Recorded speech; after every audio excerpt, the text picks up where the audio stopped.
Hello bull trackers दोस्तों, एक बार फिर वायरस का खतरा हमारे सर पर मंडराने लगा है। ऑलरेडी कोविड के केसेस यूरोप में बढ़ने लगे थे और कई जगह पर लॉकडाउन्स लगने लगे थे।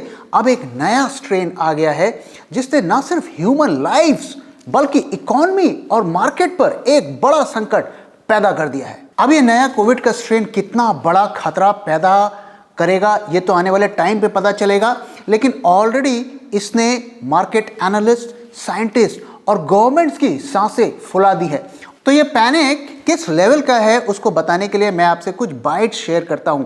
तो मार्केट एनालिस्ट UR भट्ट का कहना है कि vaccine don't work, we are back to March 2020। वो ऐसा इसलिए कह रहे हैं क्योंकि ऐसे कयास लगा जा रहे हैं कि ये जो नया स्ट्रेन है वो वैक्सीन को बाईपास कर देगा। तो मोतीलाल ओसवाल ने भी इस पे कंसर्न जताया है और उनका कहना है कि there is a fear of spreading this new variant to other countries which might again derail the global economy. तो दुनिया भर के जो साइंटिस्ट हैं अभी इस न्यू वेरिएंट के डेटा को स्टडी कर रहे हैं और वो कह रहे हैं कि आने वाले टाइम में जब और डेटा मिलेगा तो और भी पुख्ता तरीके से वो कह सकते हैं कि ये कितना घातक है, और वो डेटा अगले कुछ हफ्तों में उनको मिलेगा। लेकिन फिलहाल जो प्रिलिमिनरी डेटा उनको मिला है उसके हिसाब से ये वायरस काफ़ी ज़्यादा खतरनाक है और पिछले वेरिएंट्स के कंपैरिजन में ये कम से कम 6 गुना ज़्यादा तेजी के साथ फैलता है, ऐसा साइंटिस्ट कह रहे हैं। और कई साइंटिस्ट लोग ये भी कयास लगा रहे हैं कि ये वेरिएंट जो है इसके पास इतनी ताकत है कि ये आपके वैक्सीन को भी बाईपास कर सकता है, यानी कि जो वैक्सीन आपने लगाया है वो शायद आने वाले टाइम में इस वेरिएंट पर काम ना करे। और इसका पैनिक का असर पूरे दुनिया भर के बाजारों में देखने को मिला और लगभग सभी मार्केट्स, ग्लोबल मार्केट्स जो है 2.5% और 3.5% के बीच में गिरे। और डाउ जोन्स भी अगर आप देखें तो 900 पॉइंट नीचे क्लोज हुआ, करीब 2.5%। तो ये जो पैनिक है ये दुनिया भर में फैला हुआ है और न सिर्फ इक्विटी मार्केट्स बल्कि अगर आप देखें तो बिटकॉइन में भी करीब 9% की गिरावट हो गई है, क्रूड भी 10% गिर गया है, करीब $8 की इसमें गिरावट हमें देखने को मिली है। तो दुनिया भर के बाजार इससे एक पैनिक में आ गए हैं और हमारे मार्केट्स भी कोई एक्सेप्शन नहीं रहे। और फ्राइडे के दिन खुलते ही वो उन्होंने गैप डाउन में क्लोजिंग दी और हमें ज़रा भी रिकवरी देखने को नहीं मिली और वो लगातार पूरे दिन गिरते रहे। और लगभग अगर आप देखें तो सारे इंडेक्स 2 से 3% के बीच में रेड में रहे, सिर्फ 2 इंडेक्स को छोड़ के। और वो इंडेक्स कौन थे? Pharma and health care. और FIIs भी लगातार सेलिंग कर रहे हैं और पिछले अगर 4 दिन का आप डेटा देखें तो उन्होंने करीब 17,000 करोड़ की सेलिंग कर दी है। और ये तो सिर्फ 4 दिन का डेटा है, उससे पहले का भी डेटा देखेंगे तो वो लगातार बाजार में सेलिंग कर रहे हैं और हजारों करोड़ की सेलिंग वो ऑलरेडी कर चुके हैं। हालांकि बीच में उन्होंने IPOs में थोड़ी सी बाइंग जरूर की थी, लेकिन सेकेंडरी मार्केट में वो अपना माल बेचकर निकल रहे हैं। अगर आप डेटा को देखें तो आपको यही स्टोरी पता चलेगी। अब आइए थोड़े इस नए वायरस के बारे में बात कर लेते हैं। तो इसका जो पहले जो नाम दिया गया था वो B.1.1.529 एज इफ ये कोई सॉफ्टवेयर का वर्जन है, लेकिन अब उसे ओमिक्रॉन के नाम से पुकारा जा रहा है। तो जैसे कि मैंने बताया ये वायरस काफी तेजी के साथ फैलता है और 6 गुना ज्यादा खतरनाक है और इसके 30 से ज्यादा म्यूटेंट्स इस वक्त हमें देखने को मिले हैं। तो इसका जो पहला केस हमें देखने को मिला था वो बोत्सवाना में मिला था और वहां से वो फैल के साउथ अफ्रीकन कंट्रीज में फैला।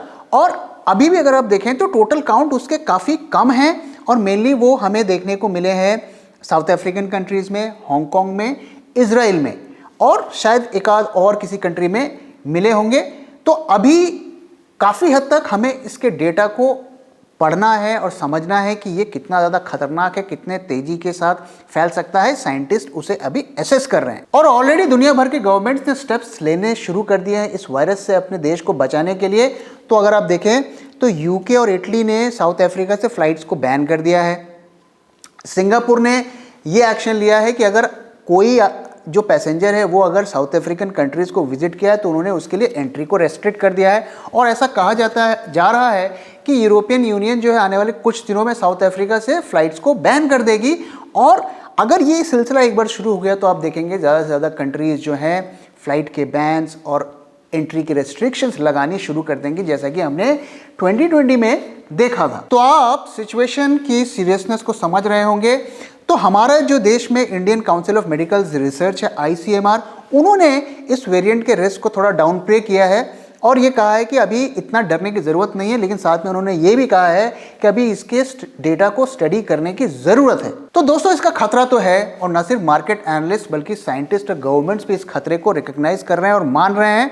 तो आने वाले दिनों में मार्केट का डायरेक्शन क्या होना चाहिए और हमें किस तरीके की स्ट्रैटेजी को अपनाना चाहिए। दोस्तों कुछ टाइम पहले हमने एक वीडियो पब्लिश किया था और उसमें हमने बताया था कि कोविड के अलावा और कौन से रिस्क जो हैं बाजार के सामने फिलहाल दिख रहे हैं, और उसमें से जो सबसे बड़ा रिस्क है वो है यूएस फेड के टेपरिंग का, जिसकी डिस्कशन हमने उस वीडियो में की थी। अगर आपने नहीं देखा है तो जाकर उसे रेफर कर सकते हैं। और ये खतरा जो है वो बना हुआ है और आने वाले कुछ हफ्तों में उसमें यूएस गवर्नमेंट एक फैसला ले सकती है, और अगर उन्होंने इंटरेस्ट रेट को बढ़ाया या टेपरिंग की तो बाजारों के लिए एक बड़ा खतरा साबित हो सकता है। जहां तक न्यू वेरिएंट्स की बात है तो अभी इसके केसेस बहुत कम हैं और हमें देखना है कि आने वाले हफ्तों में कैसा इसका डेटा आता है। लेकिन अगर आप देखें तो पुराने वेरिएंट्स की वजह से भी एक केसेस बढ़ने लगे हैं और कई कंट्रीज ने उनसे बचने के लिए लॉकडाउन लगाए हैं। तो हम एक बार फिर उसी दौर में ऐसा लग रहा है कि जा रहे हैं जहां पर लॉकडाउन्स होंगे, रेस्ट्रिक्शंस होंगे। तो ये खतरा ऑलरेडी हमारे सामने बना हुआ है। अब आप इमेजिन करिए, मान लीजिए कि ये जो नया वेरिएंट आया है ये बहुत ज़्यादा खतरनाक साबित होता है, मान लीजिए, तो क्या सिचुएशन होगी। इसको एक बार ज़रा आप सोचिए। मैं आपको यहाँ पे डराने की कोशिश नहीं कर रहा हूँ, मैं सिर्फ आपको एक पॉसिबिलिटी दिखा रहा हूँ। तो अगर दोबारा से लॉकडाउन लगने लगे और फैक्ट्रियाँ बंद होने लगी, रोज़गार का संकट होने लगा, तो इकॉनमी में जब उसका इम्पैक्ट पड़ेगा तो हम उसे कैसे संभालेंगे। पिछले क्राइसिस में तो दुनिया भर की गवर्नमेंट्स ने करेंसी छाप कर और स्टिमुलस दे कर, इतने बड़े बड़े स्टिमुलस देकर इकॉनमी को किसी तरीके से तो संभाल लिया। लेकिन अब अगर 2 साल के अंदर एक और क्राइसिस आ जाएगी तो हम कैसे संभालेंगे और कितने नोट छापेंगे और उसका इकॉनमी पर क्या इम्पैक्ट होगा।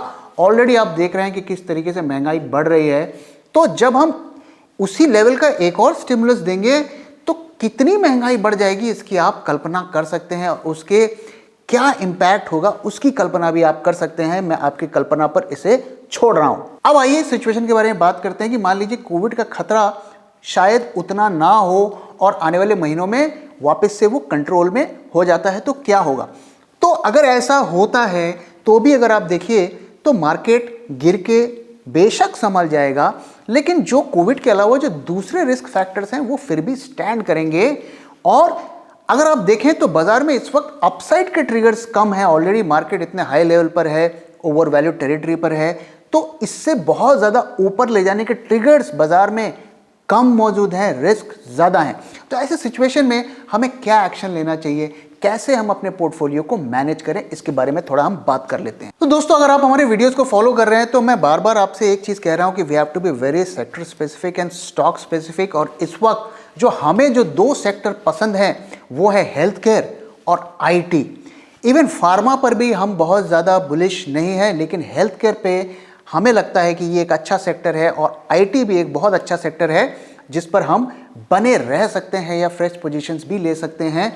और साथ में कुछ हद तक एफएमसीजी भी ऐसा है।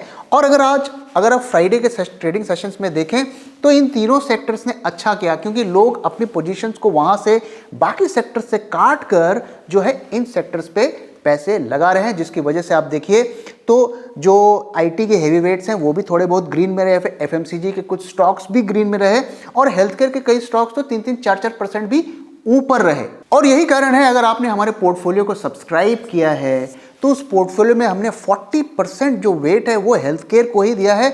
इसके अलावा हमने आईटी और एफएमसीजी के भी स्टॉक्स को उसमें रखे हैं, उनको अच्छा वेटेज दिया है। और यही कारण है कि हमारा पोर्टफोलियो जो है निफ्टी को आउट परफॉर्म कर रहा है। अगर आप देखिए अगस्त फर्स्ट वीक में हमने अपने पोर्टफोलियो को लाया था और अगस्त से अभी तक की अगर हम निफ्टी को देखें तो करीब वो 5% ऊपर है, लेकिन हमारा पोर्टफोलियो जो है वो करीब 9.5% ऊपर है। तो हमारे पोर्टफोलियो ने निफ्टी को काफ़ी ज़्यादा मार्जिन से आउट परफॉर्म किया है। तो हमारा ये कहना है कि अगर आप चाहें तो आप अपने जो नॉन परफॉर्मिंग या हाई रिस्क जो स्टॉक्स हैं, सेक्टर्स हैं, उससे पैसे निकाल कर आप उसे आईटी, एफएमसीजी, कुछ हद तक फार्मा और साथ में हेल्थ केयर में मेजरली लगाएं, यही हमारा सजेशन है। और अगर हेल्थ केयर में अगर हमारे फेवरेट स्टॉक्स को आप जानना चाहते हैं तो आप हमारे पोर्टफोलियो को भी सब्सक्राइब कर सकते हैं। It is just 425 rupees one time fee. तो दोस्तों इसी के साथ इस वीडियो को मैं यहाँ पे खत्म कर रहा हूँ। आशा करता हूँ आपको ये वीडियो पसंद आया, और पसंद आया है तो प्लीज़ वीडियो को लाइक करिए, अपने दोस्तों के साथ शेयर करिए और हमारे चैनल को सब्सक्राइब करिए। Thank you very much for your time दोस्तों। फिर मिलूंगा एक नए वीडियो के साथ जल्दी ही।